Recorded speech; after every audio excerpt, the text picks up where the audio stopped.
tiers-lieux apprenants sont des structures intermédiaires entre le lieu de domicile et le lieu de travail, où de manière collective, les personnes peuvent ensemble vivre, réfléchir, monter des projets et apprendre ensemble.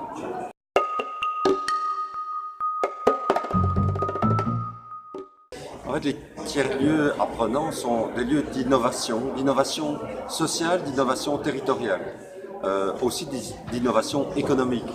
Ce sont des lieux qui sont en fait fondés sur des nouvelles formes de travail, sur des nouvelles formes de gouvernance, qui sont des types d'innovation sociale intéressants.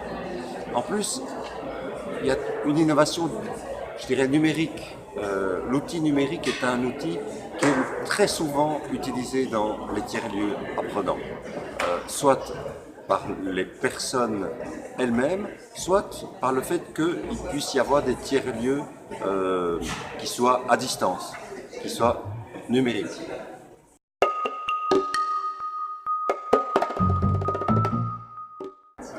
Oui, l'innovation par le travail, c'est souvent les tiers-lieux, c'est des nouvelles formes de travail qui sont des travailleurs autonomes, des travailleurs au projet, qui ensemble se réunissent sous des formes dans le domaine culturel, ou dans le domaine artisanal, ou dans le domaine technologique, ou dans peu importe mais c'est une nouvelle forme d'organisation du travail qui se crée collectivement par des individus, mais de manière communautaire.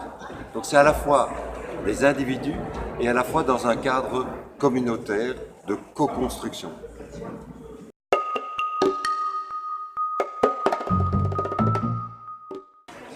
Parce que c'est en travaillant ensemble, en apprenant de l'autre. C'est extrêmement important que dans le tiers-lieu apprenant, on apprend de l'autre comme de la même manière qu'on donne son savoir à l'autre. Il y a un échange de dons, c'est un concept maussien, diraient les sociologues, où il y a un échange de savoir qui se fait entre les acteurs du tiers-lieu.